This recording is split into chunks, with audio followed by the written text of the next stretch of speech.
mistake. It is also misunderstood as meant for Vedanta. Vedanta in Hindi means those who have reached to that stage of life wherein they have no teeth left. And it rhymes well, Vedanta for the Vedanta.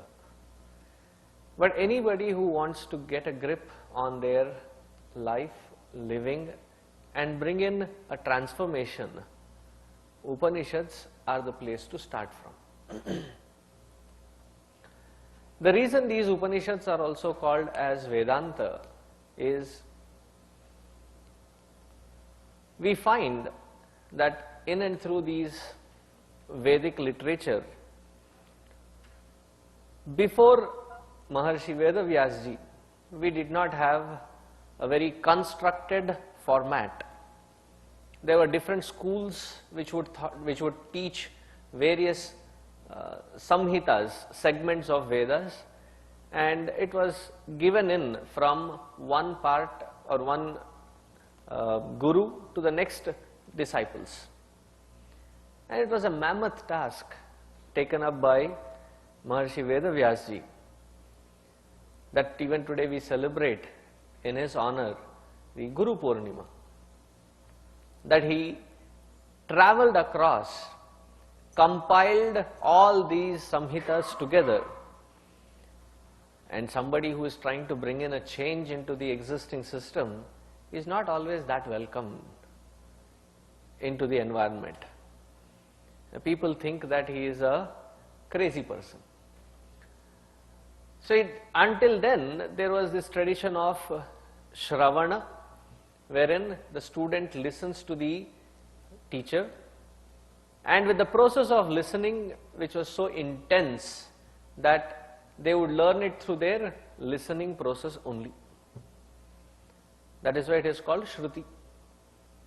But then he went one step ahead. He said, for the rest of the humanity, if we need to have this literature intact, we need to compile it all, bring it together. So he travelled across and brought this Vedanta, brought this entire Vedas together. And then he formed them into 4 major books. These 4 major books are called Rig Veda, Yajur Veda, Sama and Atharva Veda. Traditionally, the first 3, Rig, Yajur, Sama, they were practiced in between the Ganga and Yamuna river delta. Atharva Shakha was practiced to the west of Sindhu Nadi. So he had to travel there, gather this, learn it from them, memorize it himself, come back, teach it to his students, and then ask them to start writing it, scribing it. And then the proofreading, and it's a laborious task. And he put all of them together, and he brought in a system to this Vedic literature and its learning process. So according to his envisioning, the Vedas, the 4 of them, 4 books, 4 major categories, each book has several themes. These themes are called samhita. These samhitas, each one of these deal with a certain subject matter. And each one of these samhitas was further divided into 4 categories. Those 4 categories are called Mantra, Brahmana, Aranyaka and Upanishads. Since the last part of every segment that you can think of in the Vedic literature comes down to Upanishads, it was also known as Vedanta. And the reason why they are called Upanishads, Upa means to take someone closest to. That is why the fasting is also called Upavasa. Upavasa, taking us closest to that Lord. Though today we think fasting means only of the food. Fasting can mean so many things. Fasting means, or actually has to mean, withdrawal from indulgences in various aspects of our life. Complete withdrawal. So that we can pull that mind towards the Lord and seat ourselves closest to that truth. Similarly here, the entire word Upanishad has these three words in it: Upa, Ni and Sat. Upa means closest, Ni means Nishchayena, firmly. Sat, Sat meaning that which takes us, guides us closest to the truth, Sat. That which guides, and in that process of guiding, Sat also has a meaning of destruction. What destruction? The destruction of wrong conceptions. These concepts, when they are removed, the destruction of the very interactional layer called ego, which takes us closest to the truth. And those pointers, indicators are given in these Upanishads.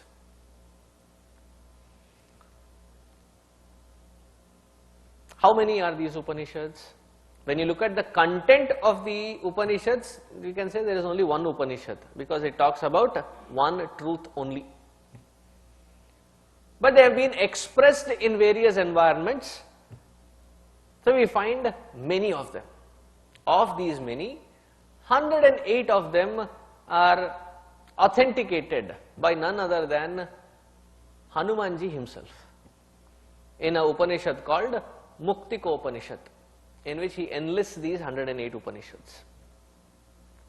Of these 108 Upanishads, 10 are considered very, very important. If the content is the same, it is talking about the same truth. How come 10 of them are called very important and the rest of them are not called that important?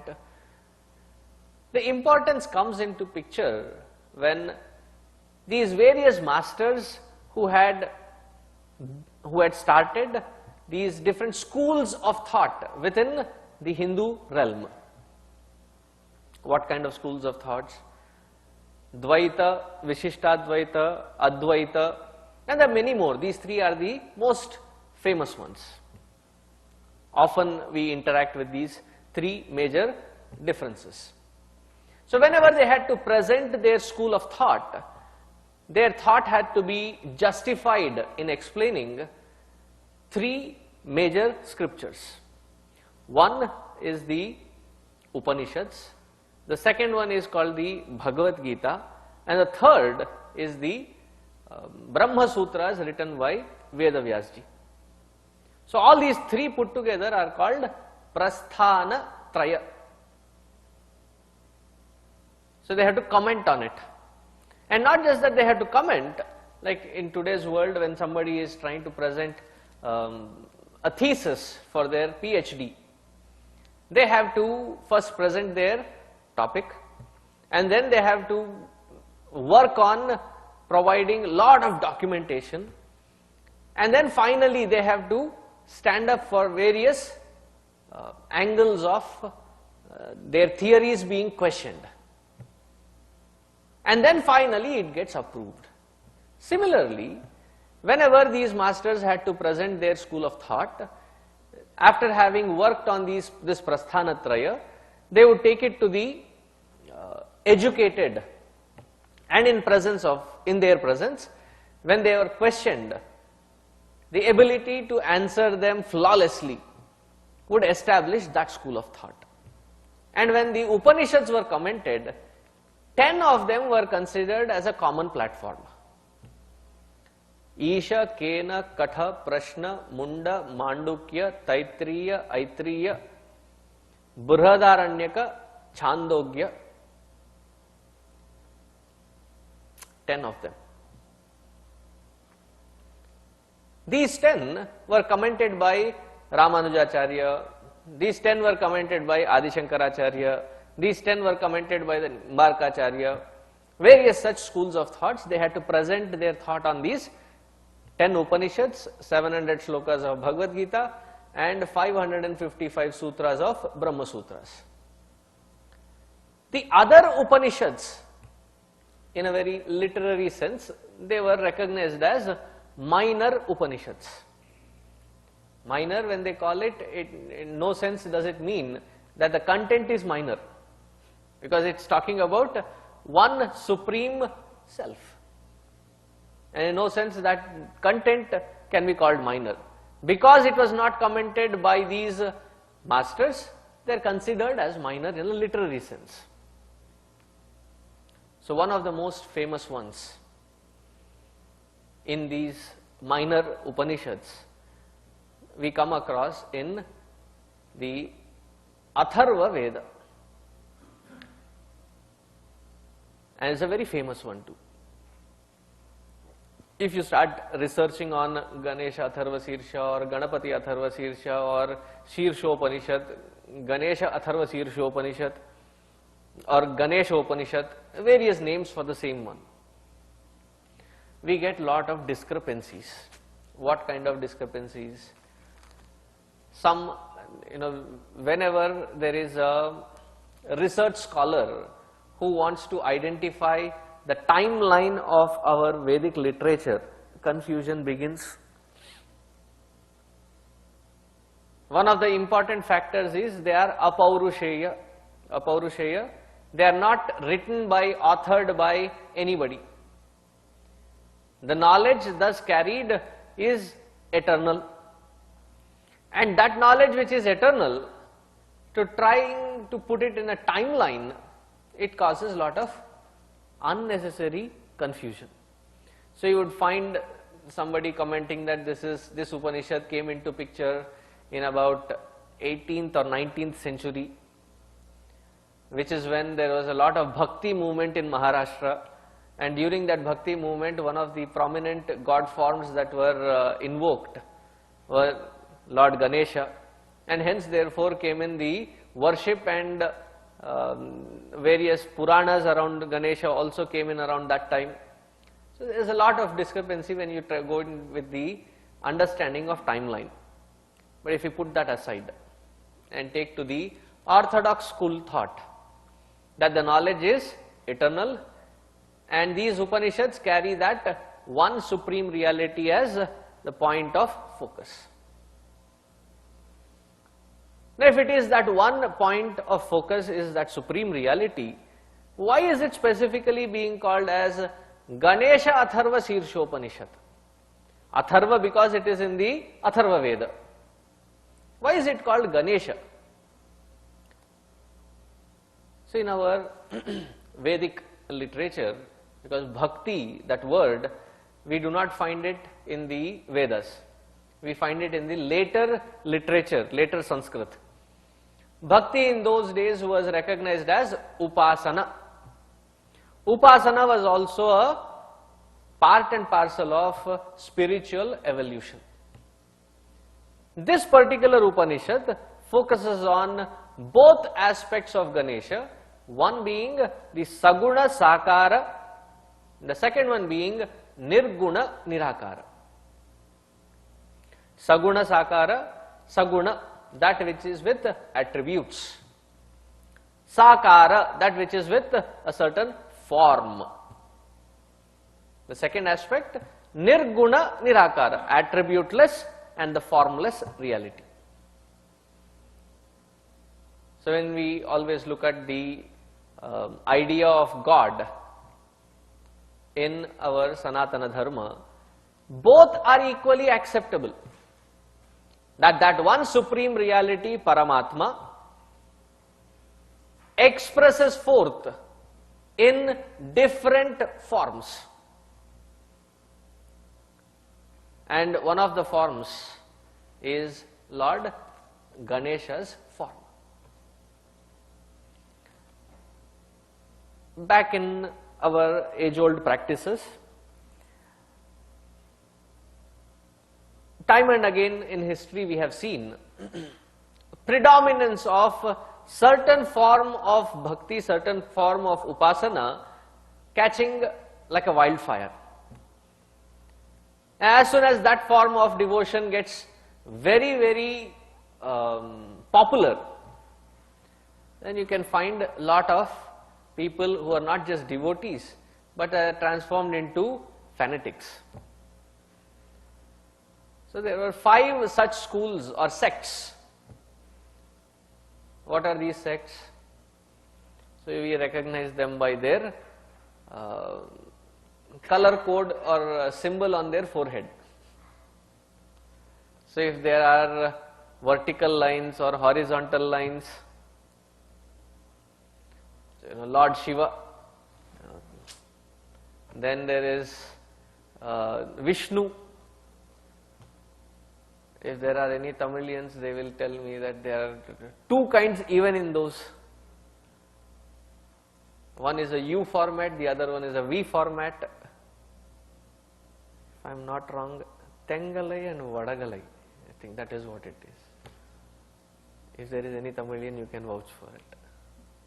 Okay, there are.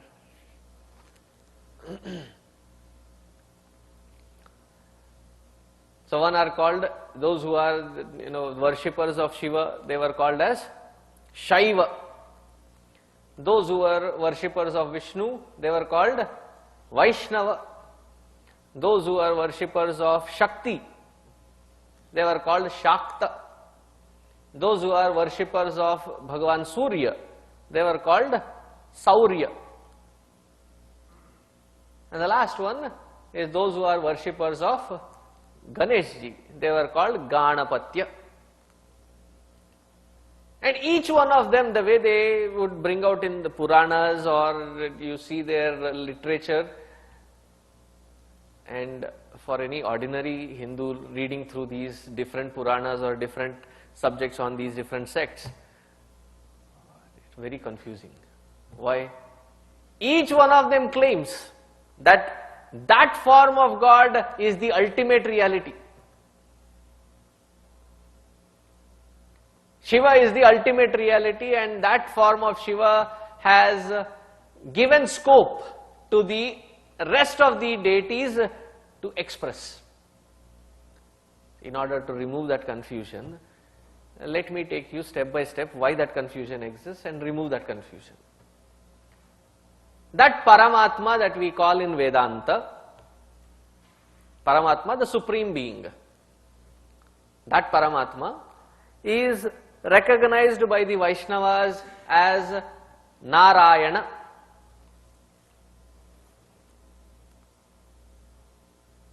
There is a difference between Narayana and Vishnu. Okay. That Narayana, when he comes down in the form of taking care, sustaining the creation, he is called Vishnu. And that Vishnu who comes down into the into this earth to protect, and this is called avatars of Vishnu. Otherwise, that Paramatma, according to the Vaishnava Sampradaya, is called Narayana. And from that Narayana came forth Brahma, Vishnu, Maheshwara and the other Shaktis. When we go into the Shaiva Sampradaya, the same Paramatma that we call in Vedanta is recognized as Sadashiva. And that Sadashiva, when he comes down to in the Kameshwara, Kameshwari, and they merge to become one, it is called the Ardhanarishwara. And there is the Adi Tandava. Adi Tandava, there are 2 kinds of Tandavas. Adi Tandava is supposed to be more benign one. Pralaya Tandava, the one which is at the end. If somebody is really, mad and jumping, so some of, between our Swamis and who know these language, they say, Adi Tandava ki Pralaya Tandava? What is it? Is it the benign one or the other one, destructive one? So in the beginning, when they both came together, Adi Parashakti, no, not Adi Parashakti, Parvati, and in the form of Kameshwari, and Lord Shiva in the form of Kameshwara, they merge to become Ardhanarishwara. Then from them emerges out Brahma, Vishnu and Rudra. Rudra is the destructor. When you go into the Shakta, they call as Adi Parashakti.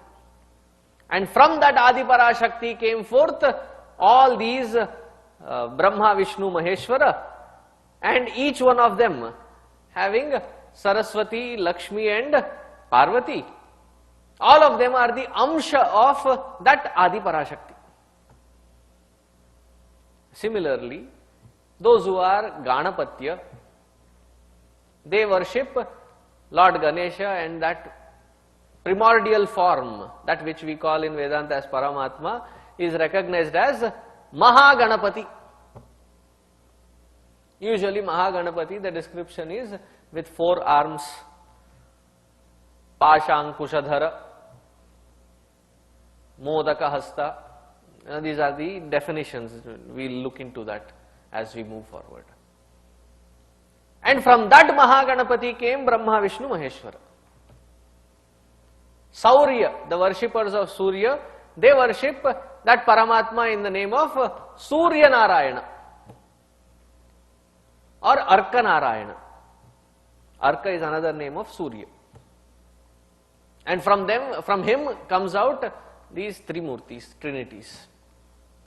But what they are referring to essentially is that same supreme alone.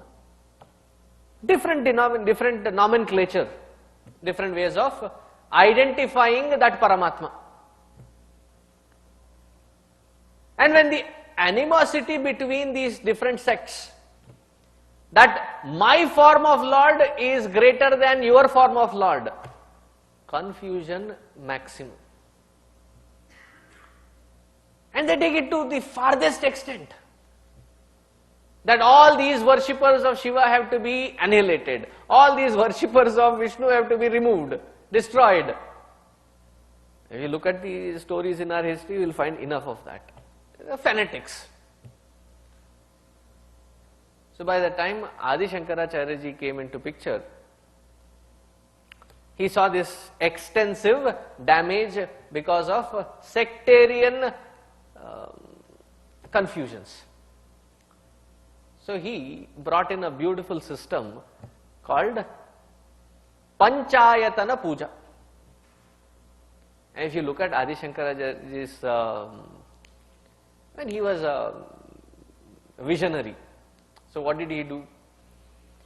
He has written stotras on every form of God that you can think of. Name a God and I'll find a stotra for you. Written by Adi Shankaracharya.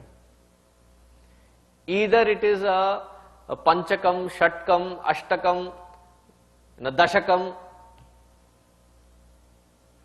And his usual format of, the stotra or stuti is very simple.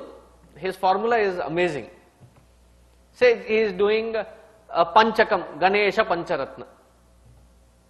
The first 4 shlokas describe the greatness and great stories about Ganeshji.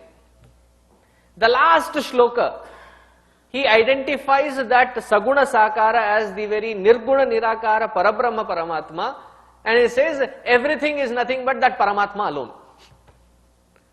So his focus being identifying all these different forms as an expression of that one supreme alone. And when he brought in this Panchayatana Puja, he said, let us stop quarreling amongst each other as to who is great or who is not. See, when somebody says, my mommy is the greatest.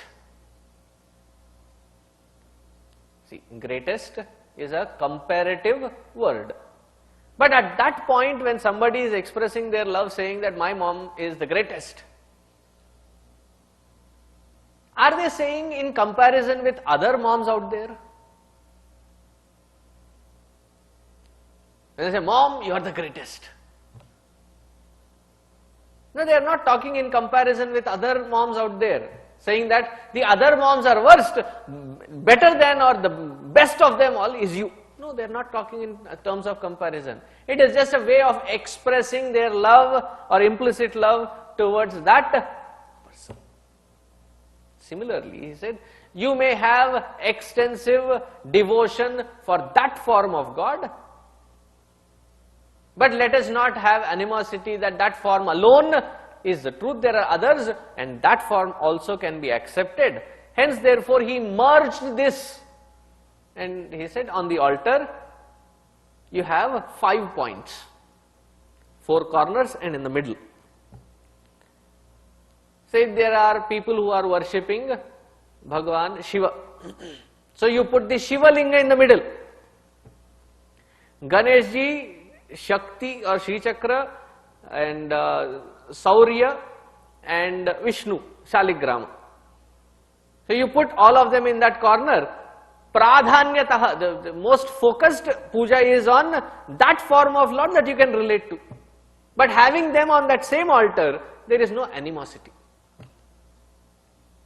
So supposing you are worshipping Devi, whichever form of Devi, and you put that Shri Chakra in the middle and the rest of them in the 4 corners. So he tried building that bridge between all these different sects to bring in home that point that any form of expression of God is nothing but that Paramatma expressing. So in the Upasana Kanda, there is a, in Upasana Kanda of our Vedas, there is a elaborate mention of different Upasana methods. But in that Karma Kanda and Upasana Kanda portions, they often do not conclude with the Vedantic thought. Their conclusions often end with, whenever there is a karma performed, a puja performed, there is a certain desire. Performed with certain desires, these processes, when they are taken note of and you perform it accordingly, then your desires will be fulfilled. So most of the Karma Kanda ends up with being Sakama Puja. Sakama, there is a certain, like there is Putra Kameshti. Putra Kameshti, there is the husband and wife, they come together, like Dasharath ji.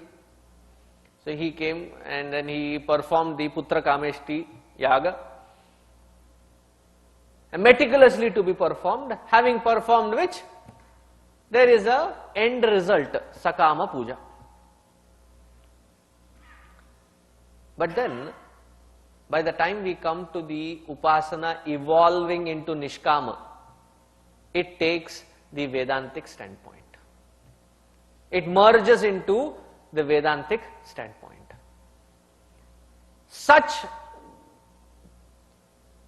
final points of Upasana are also recognized as Upanishads. One of such is the Ganapati Atharva Sheershopanishad. Since this falls in the category of Atharva Shakha, we start this Upanishad with the Shanti Mantra, which is a part of Atharva Veda. If you have the book of hymns, then you should have this in that book of hymns. Are you having a book of hymns there? What is the page number? Book of hymns, it is on page number 290. And if you are following the folders that are there outside the temple, what is the page number, sir? Oh, depends on different languages. Okay, I will not get into that. Those of them who are watching online can download these from the web in the resources section, and whichever language suits you, download that. we should have it in Sanskrit, Kannada, Telugu and English. So whichever is comfortable, you can download that and you can follow along. But this one, most of us should know it, but still chant after me. Om Bhadram Karnebhihi Shrunuyama Devaha Bhadram Pashyema Akshabhiryajatraha Sthirairangai Tushtuvam Sastanubhihi Vyashema Devahitam Yadayuhu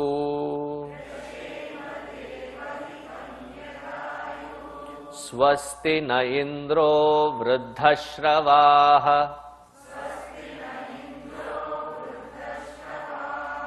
Swasti na Pusha Vishwavedaha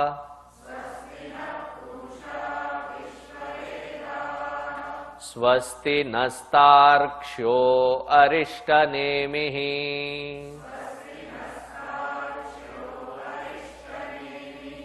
Swasti no brahaspatir dadhatu Om Shanti Shanti Shanti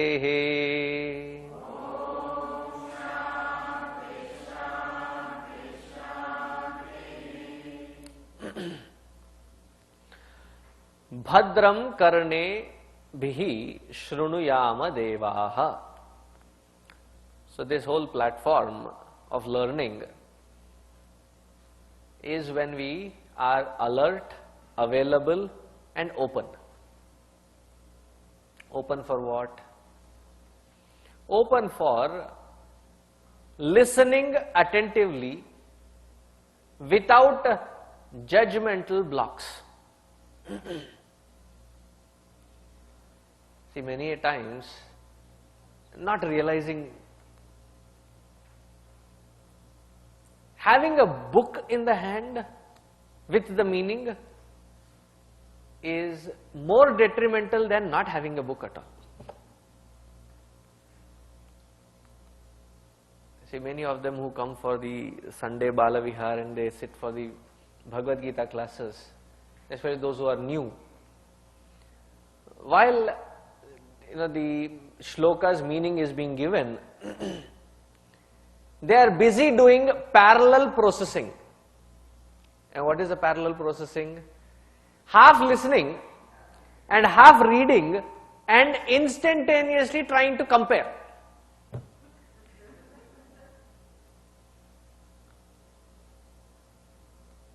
And depending on when they raise their hand and what kind of question they ask, without looking into what book they are holding, I can tell you who the author is. Because that immediate comparison will effectively lead to that confusion.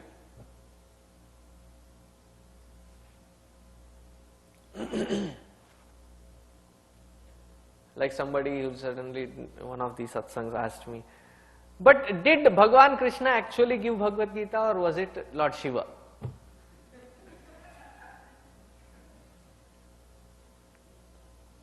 You finding it funny? For him it was such a blasphemy that the book says something and you are saying something. So then I called out and I said, if you are holding that book, please stop reading that book. Or whenever the parallel processing does not work. Upanishads and the Gurukula system of learning encourages every individual seeker to question, investigate thoroughly. But when can our investigation find its thoroughness? Only when we have gotten the concepts clear.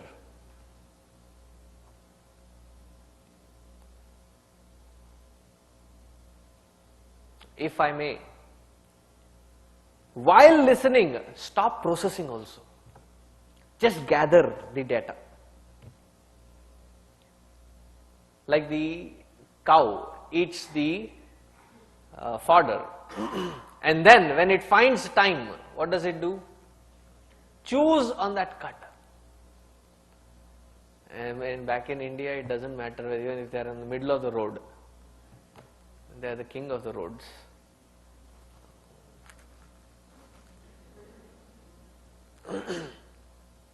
So take this knowledge, go to your solitude, and then start comparing it, analyzing it, reassessing it.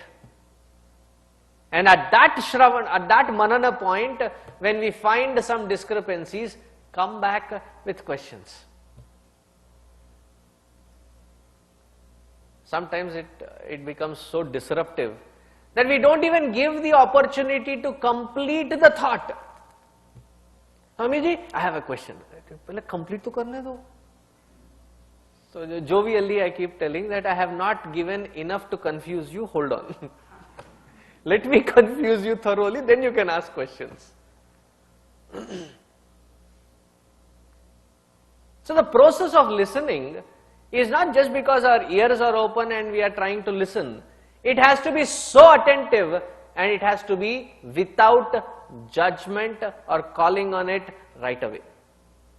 Give it its complete scope of sinking in. Let it be understood. And then compare it with the rest of the data that we have. And then when we have discrepancies, then we can ask questions. Sometimes we come with existing baggage. But that Swamiji said like this. So you may find me funnily copying out of such situation. I said, out of syllabus question. I have not created the confusion, so I am not liable for answering it. Okay, whatever is the content that you have heard, put it aside. Learn this and then go home and start mulling on it. Once, one of the students of Ramakrishna Paramahamsa requested Ramakrishna Paramahamsa that he wanted to learn Sanskritam. So he sent a note of introduction with his student, with his disciple, to that Sanskrit Pandit in Banaras. So as soon as he went in, because that Sanskrit master was also a disciple of Ramakrishna Paramahamsa. He was so happy to see another disciple. He hugged him, gave him all hospitality that can be thought of. And then, after having settled, he forwards this note saying that, I want to learn Sanskrit. The immediate instruction that Sanskrit master gives is, he says, go outside. Leave your Ramakrishna where you have left your chappal and then come inside. If you and I were there, we would have taken it as a personal insult. How dare you? This is Kashi, your ilaka. Come to Kolkata. No, he understood the standpoint. As long as I am filled with an existing baggage, I am not ready, I am not open for new content to get in.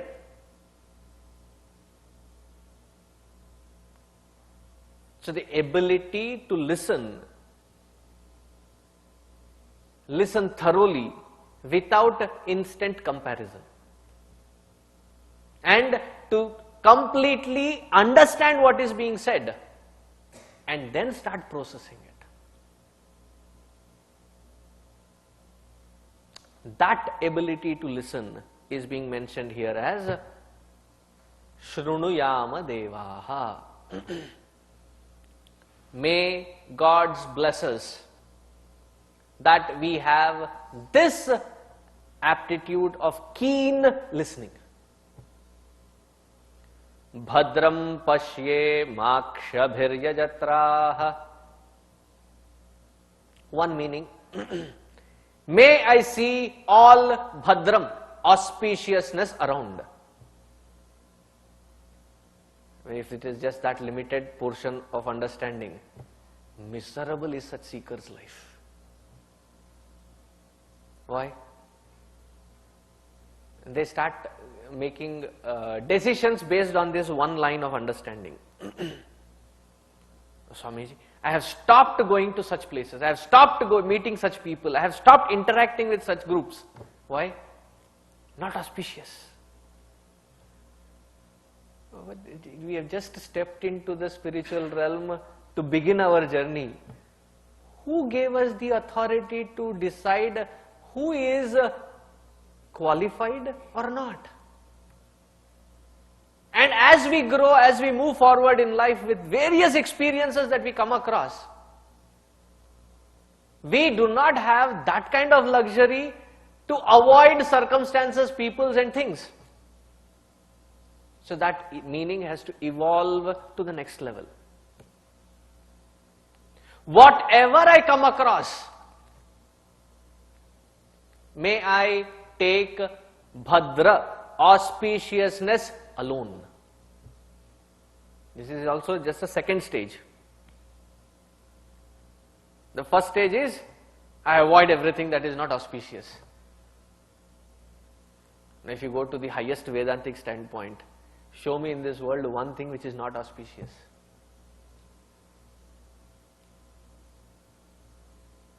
Because auspiciousness is not decided based on our likes and dislikes. But that is the first mistake that we do. And we go to such extreme extents. I have stopped eating food from my friends because I hear that it impacts our system. I don't know with what intent they have made. Stop being ridiculous. That is only half the understanding. The other half, when we evolve, is whatever comes my way, let me see auspiciousness alone.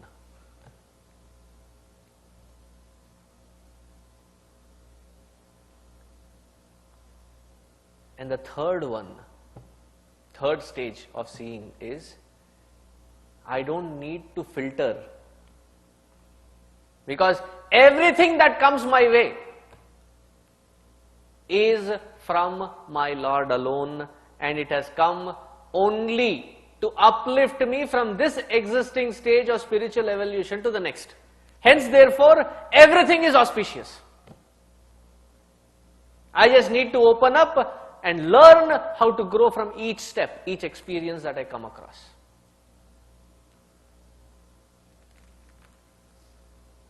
See, when we all chant Gurur Brahma, Gurur Vishnu, Gurur Devo Maheshwaraha, or Guru Sakshat Maheshwaraha, Guru Reva Parabrahma, Tasmai Shri Gurave Namaha,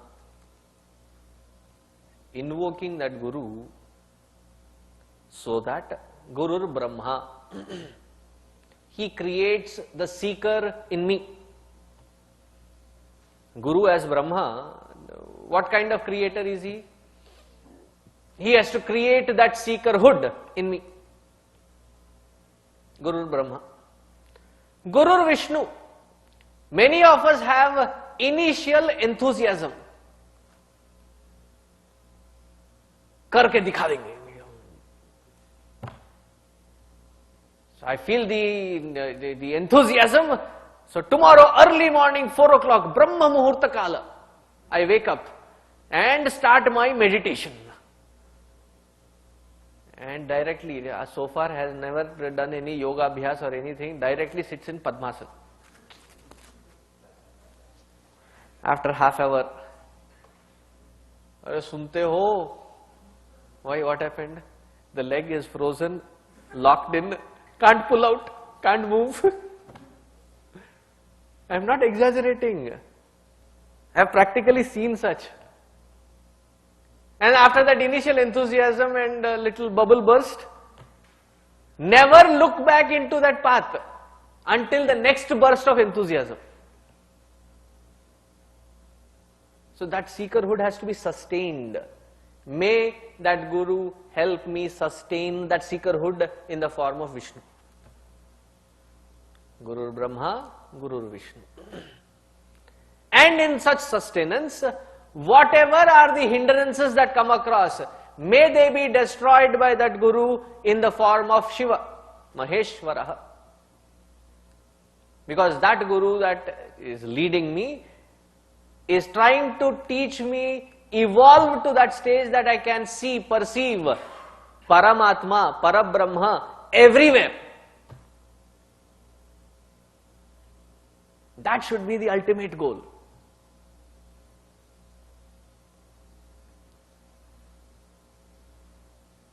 There is no place which we can say that, a negative vibration, positive vibration.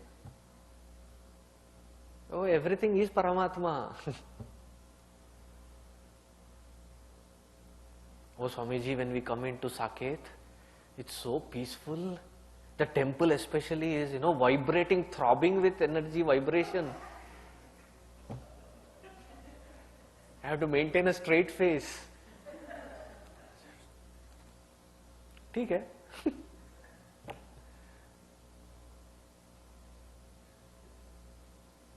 And 4 or 5 days down the lane or 4 or 5 weeks later, the same person. Swamiji, I thought Chinmaya Mission, so much of things happening here, politics. Oh, what happened to the vibration?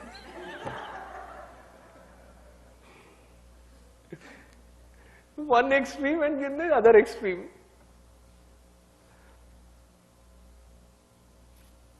Don't get caught up in this dichotomy of trying to brand positive, negative, good, bad. Evolve to that stage. Bhadram Pashye Makshabhir Jayatraha. And thanks to our Ghateji, many of you are learning Sanskritam.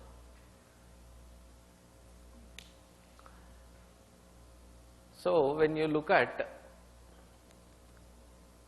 when you have ears, how many ears do you have? I am not asking redundant question, serious question.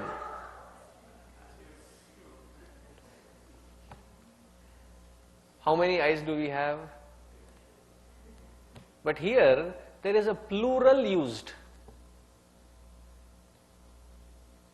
Where do we find the third ear? Where do we find the third eye? It is the eye of intuition. It is the ear of intuition.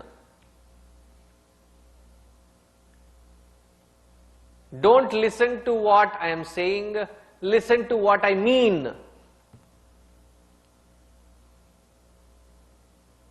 Because whatever the Upanishads are trying to give, I am trying to express it through words that I know, trying to take your minds to what it is supposed to indicate. For which, oh Lord, bless me that my eye of intuition, my ear of intuition opens up. That I can understand something which is beyond these words, but through the indicators of these words.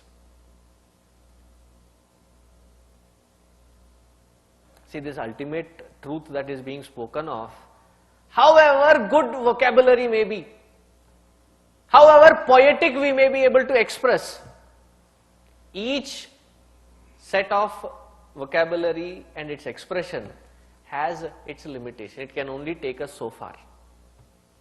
And when we open up with this eye of wisdom, that is when we can transcend the words to reach that which the words are trying to point out.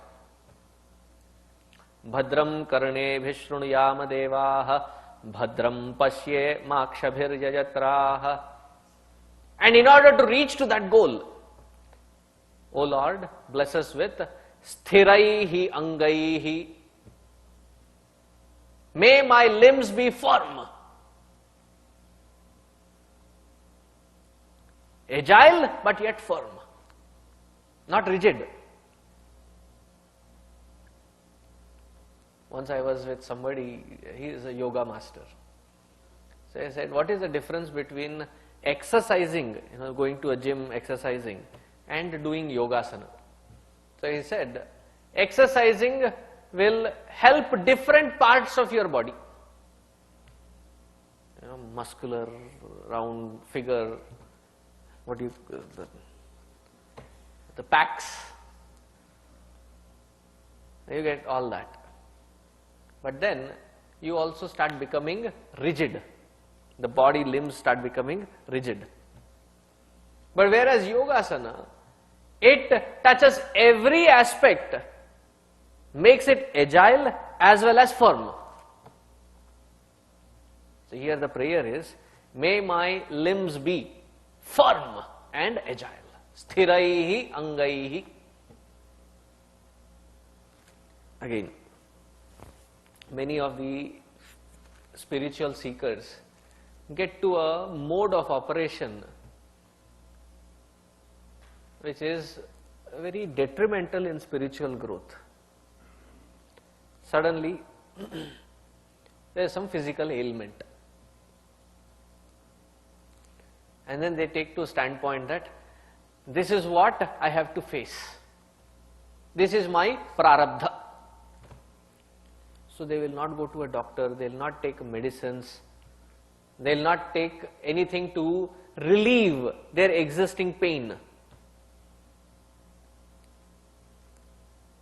And that is extreme. As much as getting that disease is a prarabdha, giving medicines is also prarabdha. Giving food timely is also prarabdha.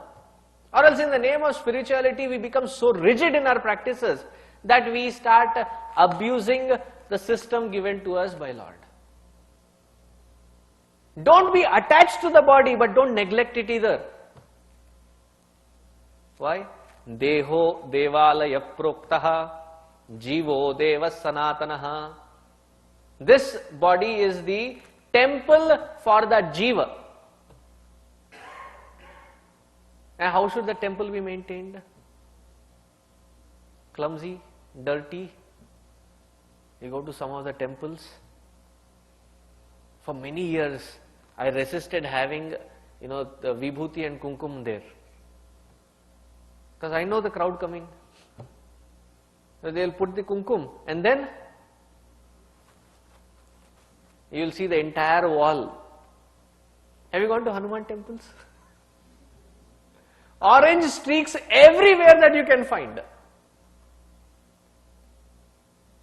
You go to a Devi temple, you will find all red dots everywhere.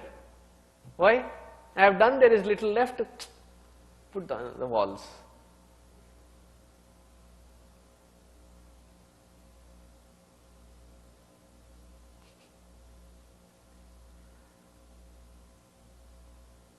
See, when we go to the temple, worship that Lord and invoke His blessings, as much as what comes into our life as a problem, its solution is also a part of prarabdha. We cannot neglect it. And that temple which is given by that Lord has to be maintained in a very sanctified manner. Shuchihi. Shuchihi meaning cleanliness with the spiritual attitude. That it has to be maintained in the right condition, apt condition. Cannot neglect the body. So, O Lord, provide me with the right, agile, fit, firm body. Sthiraihi angaihi tushtuvam sastanubihi. May I enjoy, may I get to interact with whatever comes my way. May I find that satisfaction going through those experiences because my attitude is to learn from every process. Many of us ruin the education by asking a question. Why is this happening to me? Drop the why. The answer is, this is happening to me. How do I learn and grow? Is there anybody who can really answer why is this happening?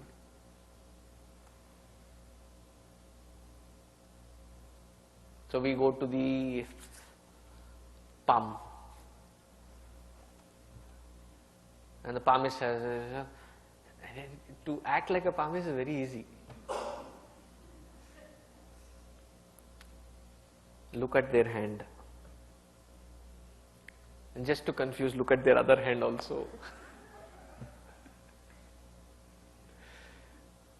And then with a seriousness carried in your eyes, look at both their palms, look at their face, again look immediately into their palm. Look and then suddenly shake your head and drop the hands.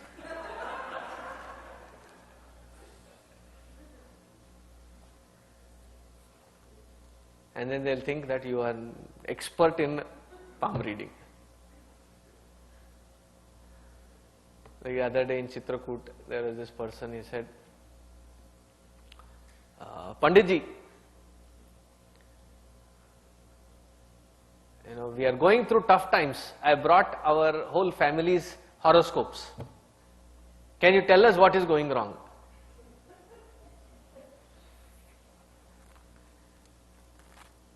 So I remembered what Gurudev used to say. So I repeated that immediately. I can't tell you how your future will be. But with what I have learnt, I can teach you how you can handle your present.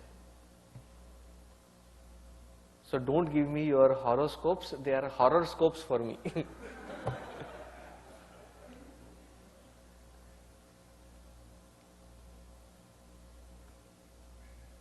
Whatever is the experience, try not to find why, rather understand this is what life is presenting. How do I make use of this experience to grow from where I am to a better place than what I could be? And then is the best Ashirvada to seek from the Lord. We ask for long life. But here he says, whatever is the life that I am destined to live, may I live a healthy life. Vyashema deva hitam yat ayuhu. Whatever is the ayu as blessed for the prarabdha of this body, may I live it completely in a healthy manner.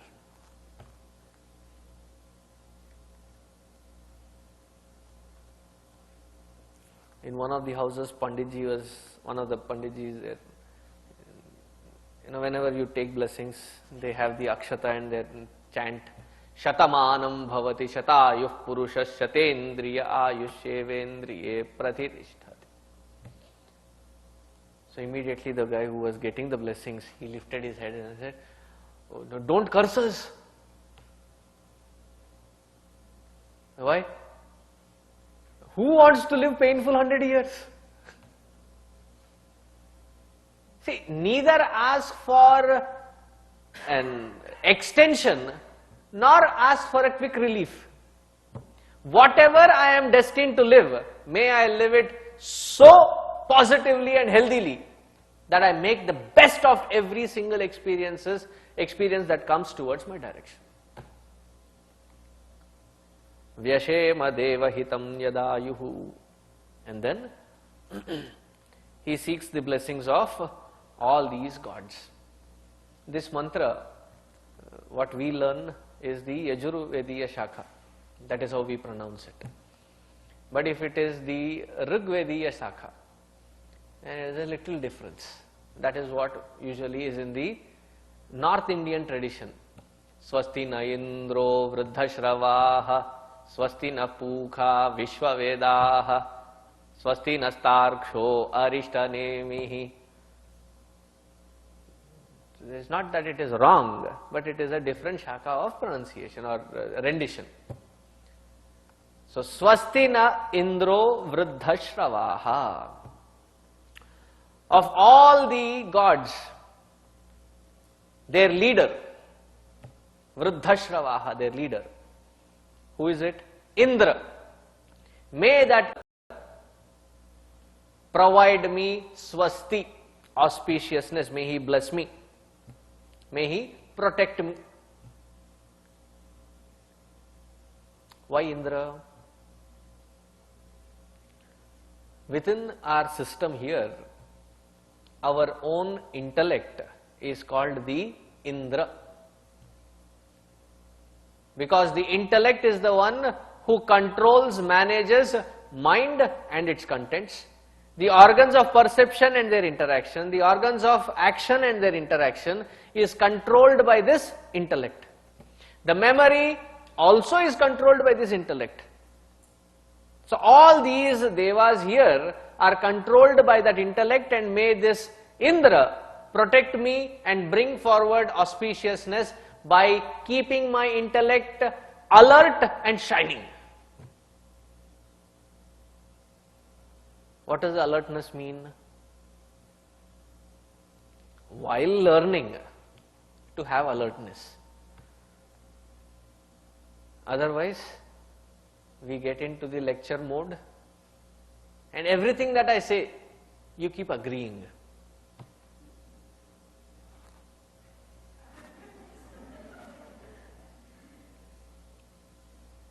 Alertness. See, that is the exact thing. Dhiyo yonah prachodayat.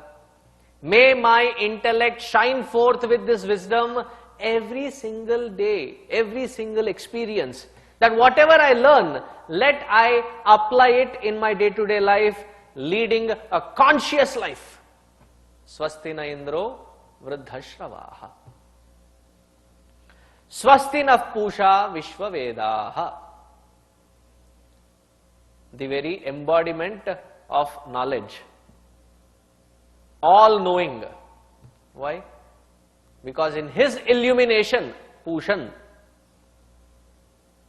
everything is nourished and kept in balance. What will happen if there was no sun in our system? SUN. There will be nothing. Everything is nourished and everything is balanced because of his providence. So that all-knowing sun, may he provide enough so that I can embark this spiritual path effortlessly. And the other way to understand it is, whatever we are getting, it's more than plenty. Because we get what we deserve, though not what we desire. And even what we have, how much percentage of what we have are we really using? Whether it is internal or external. It is said that how much percentage of our brains are we using? Normal. Not of Einsteinian cadre. Otherwise, normal. How much of it is what we are using?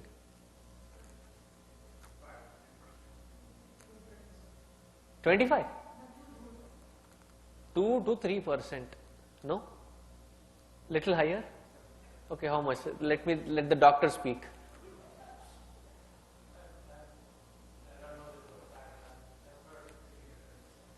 15 to 20%? Okay. Benefit of doubt. Let's feel good. 15 to 20% of brain a normal human being uses. 80% of it is unused. Okay. Do you all use computers? Desktop, laptop? for what it is potentially worth, how much % of it do we use? Emailing, surfing, watching movies or YouTube clips, maybe creating a PowerPoint or an Excel sheet. Beyond that, almost 95% of it is not used. Houses that we build.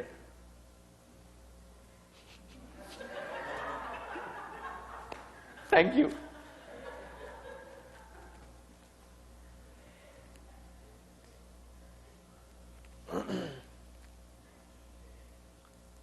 One space that still,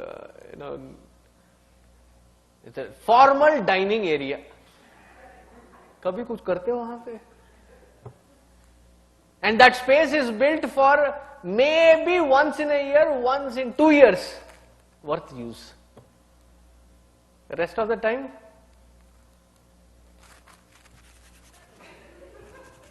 keeping it shining clean.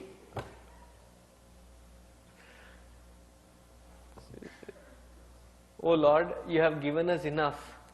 Give me the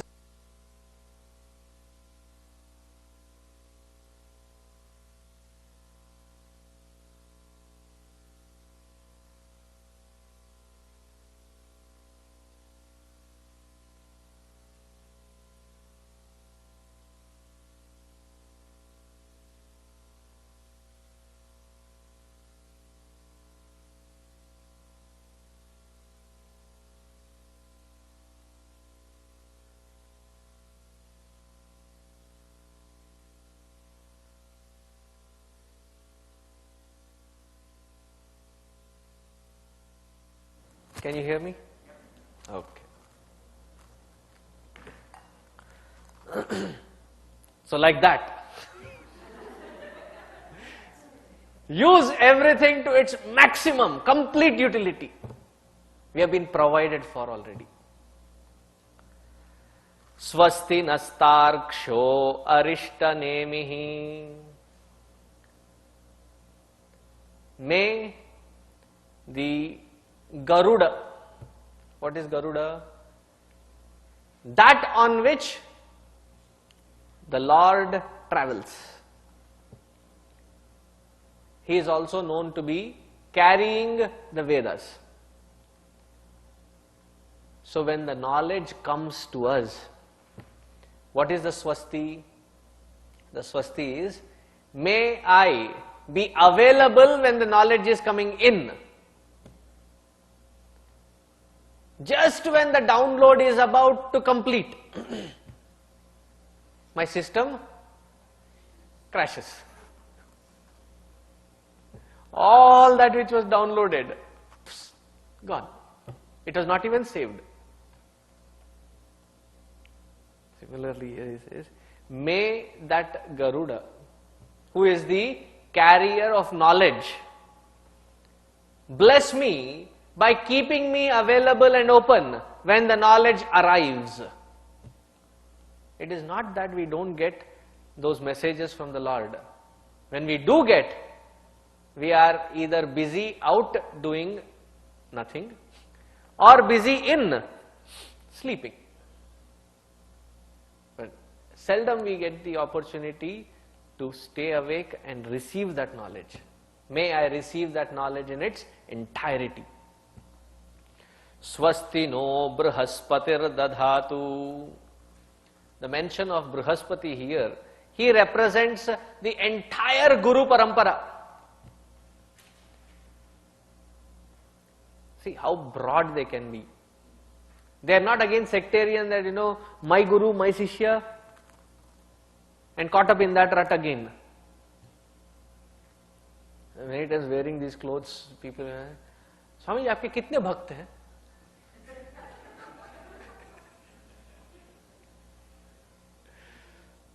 Zero. Because in the mission we are very clear. We are all devotees of Gurudev. Personally कितने? Zero. वो तो आप महात्मा नहीं हो.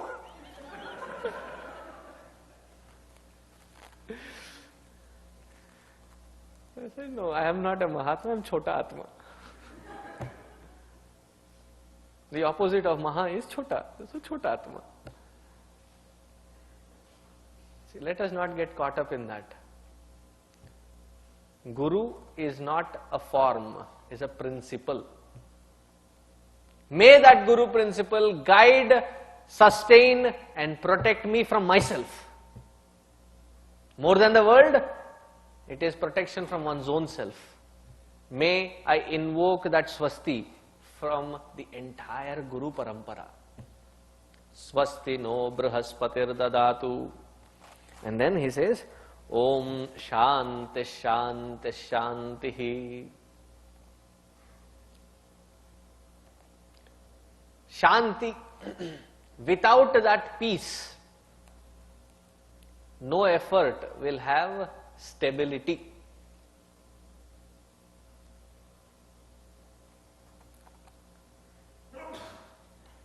Can we focus on the higher spiritual path without having peace within?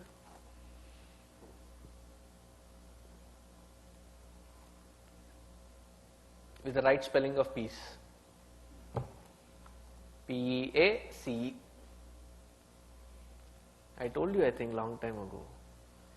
I was in Chennai. I told you, right? Anyway, listen again. I was in Chennai, and right opposite to our house, there was an open ground. And in that open ground, there was this,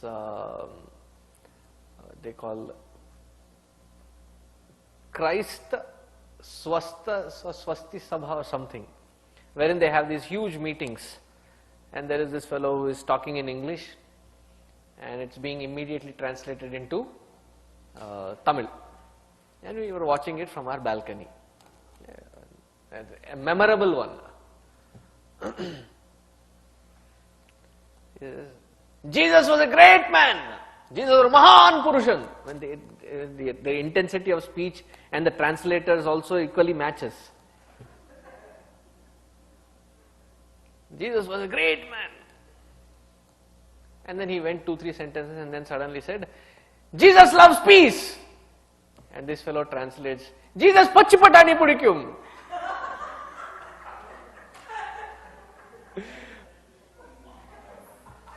Let me get over the laugh.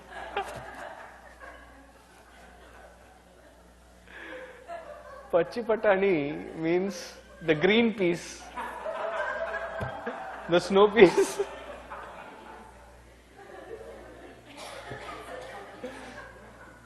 Jesus loves peace. He thought it was those. So that's why I'm saying the spelling. Om Shanti Shanti Shanti. What kind of peace? The mental peace. Without that firm platform of mental peace, we cannot aim for higher spiritual growth. It's an impossible task. So the prayer here is, there can be 3 kinds of agitations. What are the 3 kinds of agitations? At a physical level, at an emotional level, at an intellectual level. At a physical level, we can understand. This hall is a very good experiment for that. When we want it cold, it is hot. When we want it warm, it gets cold. Physical level, tapa.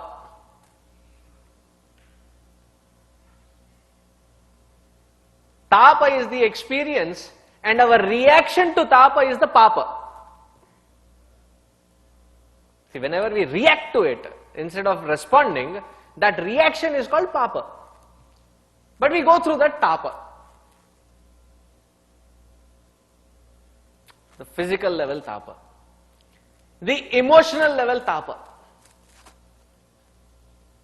There are so many emotions that run by. None of them have a rudder to it. None of them have a direction to it. Running havoc. So emotional level, tapa. Intellectual level, tapa. And there is that eczema, itch, to explore everything. There is that restlessness, which to an extent is good, but beyond which it is purposeless. So at these three levels, O Lord, provide Shanti, peace. See, many regional languages, we use the word tapatraya. And it usually indicates towards problems. But it's not actually indicating directly towards problems. That word is tapatraya. Three kinds of tapa at a physical, emotional and intellectual level. Another way to look at it is, all these three can be summed up into Adi Bhautika tapa. Physical, personal level tapa. That which I create for myself effortlessly. Physical level tapa. Adi Bhautika. Then there are those kinds of tapa which is not in my hands, which happens because of the nature, environment, climate, weather. You wanted to come and suddenly started pouring so strong that you could not drive. Adi Daivika tapa. And then Adhyatmika tapa. You could make it to the satsang, your health is also good, but Sahana Vavatu starts. And then you wake up fresh by the time it is Purnamadaha. Adhyatmika tapa. That you have the Shastra Krupa, you have Guru Krupa, you have Daiva Krupa. And all that is absent is Atma Krupa. And that agitation, that tapa created by lethargy, the inertia, let that be removed. Om Shanti Shanti Shanti. To technically say that we started Ganesh Atharva Sheersha, let us chant the first mantra. Repeat after me. Om Namaste Ganapataye. Tvameva pratyaksham tattvamasi. Tvameva kevalam kartasi. Tvameva kevalam dhartasi. Tvameva kevalam hartasi. Tvameva sarvam khalvidam brahmasi.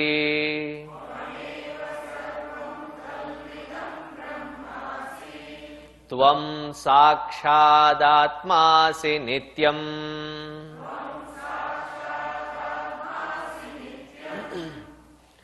Namaste Ganapataye. Okay, now don't repeat. Namaste Ganapataye, meaning Namaste, कुछ नहीं समझते.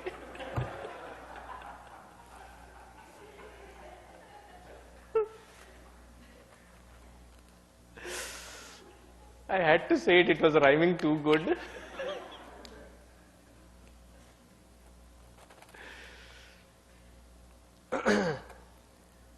whenever we say Namaste, it actually has two words in it. The Indian form of offering salutation, or the Hindu form of offering salutation, Namaste, is actually two words. Sanskrit, people who are learning Sanskrit, can you do Sandhi Vichhed? Oh, very good. This is pop quiz, testing on the spot. I am glad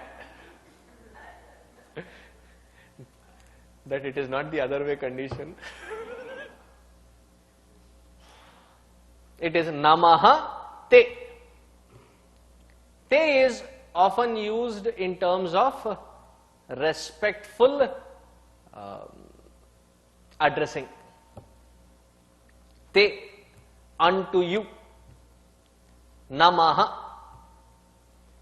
I offer without reservations. Where did that without reservations come? Reservations exist in our manaha. Reverse that manaha. Namaha. And that is why we prostrate. That mind is offered at your feet. And who is it that I am offering it to? Not that individual, but to that Paramatma, to that life principle, to that God in you. I offer my salutations without ego or reservations. And that word is so beautiful. See, if that whole act had to be said in Sanskrit, Aham Namaskaram Karomi. In that verb, Karomi, it indicates already Aham. If the entire act is to say that I am doing it without that Aham, the word also should indicate that. So here they say, Namahate, salutations unto you. That Aham and the verb adjoining that Aham, both are deleted. Sanskrit grammar, even Sanskrit as a language and its grammar, very beautiful, very indicative. It's suggesting that a namaskara has its meaning only when that ego is put aside.